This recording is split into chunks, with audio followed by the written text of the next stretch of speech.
राजूच्या आईचं त्याच्या जन्मानंतर लगेच निधन झालं. राजू 8 वर्षांचा असताना त्याचे वडील कोळशाच्या फॅक्टरीमध्ये झालेल्या एका स्फोटात मारले गेले.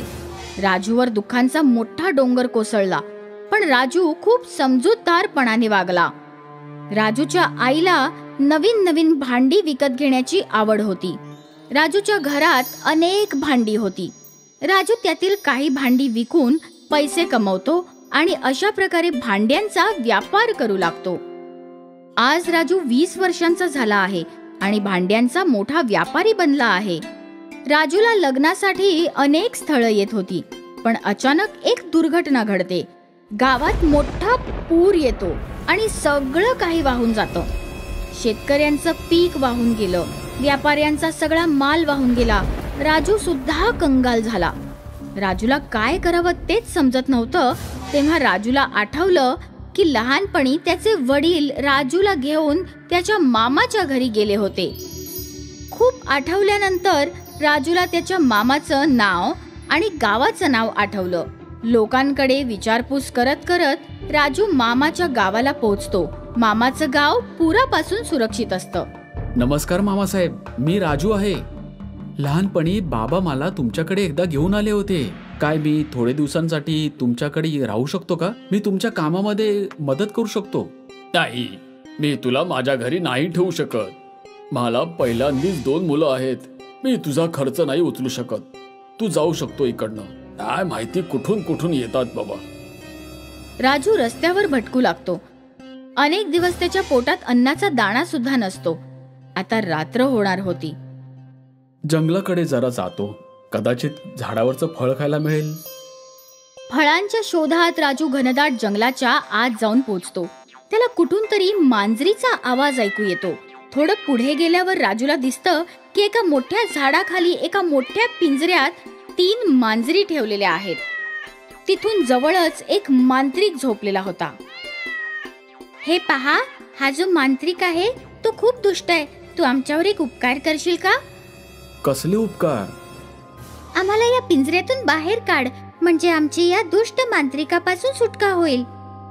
राजू पिंजऱ्याचे कुलूप तोडायला पुढे होतो तेव्हा अचानक पिंजरामधून आग बाहेर येते. राजू भाजता भाजता वाचतो. हा साधा सुद्धा पिंजरा नाहीये. तू हे कुलूप तोडू शकणार नाहीस. इकडे बघ, मांत्रिकाजवळ एक काठी ठेवलेली आहे. ती उचल आणि 3 वेळा हवेत फिरव. मांजरीने जसं सांगितलं राजू तसंच करतो. पिंजऱ्याचा दरवाजा अचानक उघडतो. तू एक चांगला माणूस आहेस. तू आम्हाला तुझ्या सोबत घेऊन जाशील? राजू ती काठी तिथेच फेकून देतो आणि तिन्ही मांजरींना घेऊन आपल्या गावी येतो. माफ करा मित्रांनो, माझ्याकडे तुमचं पोट भरायला काहीच नाहीये. पुरामुळे मी पूर्णपणे बर्बाद झालेलो आहे. आम्ही तिघही साध्या सुध्या मांजरी नाही आहोत. एक मांजर तिच्या तोंडातून सोन्याची नाणी बाहेर काढू लागली. दुसरीकडे तोंडातून स्वादिष्ट खाद्यपदार्थ आणि तिसरीच्या तोंडून छान छान कपडे बाहेर पडतात. माझे गावातली लोक उपाशी आहेत. मला हे जेवण गावात वाटायचं आहे. तिन्ही मांजरींच्या मदतीने राजू सगळ्या गावकऱ्यांची मदत केली. पुन्हा एकदा राजू भांड्यांचा व्यापार सुरू केला. गावातले इतर लोकही जादूच्या मांजरीच्या मदतीने आपला व्यापार आणि शेती पुन्हा करू लागले. तिकडे मांत्रिक त्याच्या मांजरींचा शोध घेत फिरत होता. ज्याने कोणी माझ्या मांजरींना चोरलेला आहे त्याला असा धडा शिकवीन की तो आयुष्यभर लक्षात ठेवेल. राजूच्या मामाला एके दिवशी कामानिमित्त राजूच्या गावात यावं लागलं. ते पाहतात की गाव तर अतिशय देखणं आहे. तिथला प्रत्येक माणूस सुखी आणि समृद्ध होता.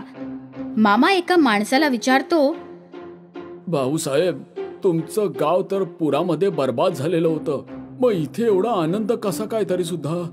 हे सगळ्या त्या राजूच्या मांजरींची मेहरबानी आहे. राजूला कुठून तरी 3 जादूच्या मांजरी मिळालेल्या आहे. राजूने पूर्ण गावाची खूप मदत केलेली आहे. गावामध्ये सगळ्यात मोठं दुकान राजूचं आहे. रात्र होईपर्यंत मामा गावातच थांबला. रात्री गुपचूप तो राजूच्या घरात घुसला. मांजरीच्या तोंडातून सोनं, कपडे आणि अन्न बाहेर पडताना तो पाहतो.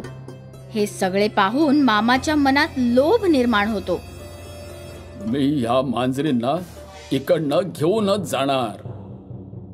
रोज सकाळी राजू मांजरींसाठी दूध ठेवून जात असे. त्या दिवशी राजू मांजरींसाठी दूध ठेवून जातो तेव्हा मामा हळूच ते दूध बदलून ठेवतो. त्यांनी त्या दुधात बेशुद्ध पडण्याचं औषध मिसळून ठेवलं होतं. दूध पिऊन जेव्हा तिन्ही मांजरी बेशुद्ध पडतात तेव्हा मामा त्यांना पिशवीत ठेवतो आणि तिथून निघून जातो. मामाचं गाव आता जवळ आलं होतं तेव्हा मामाच्या मनात विचार येतो, जंगलामध्ये नेऊन या मांजरींचा एकदा उपयोग करून बघतो. मांत्रिक सुद्धा जंगलातच होता. मांजरीचा आवाज ऐकताच तो ताबडतोब त्याच्या मांजरींना ओळखतो. या तर माझ्या मांजरींचा आवाज आहे. हो, ह्याच माझ्या मांजरी आहेत. मामाकडे असलेल्या आपल्या तिन्ही मांजरी मांत्रिकाला दिसतात. मांत्रिकाने आपली जादूची काठी फिरवली आणि मामाचं एक माकड बनवलं. तू माझ्या मांजरींना चोरायची हिम्मत केलीस, आता आयुष्यभर पस्तावशील असं करून ठेवतो तुला. आणि रोजच्या रोज तुझी हजामत सुद्धा करत जाईन मी. मांत्रिक मांजरींना आणि माकडाला स्वतःच्या घरी घेऊन जातो.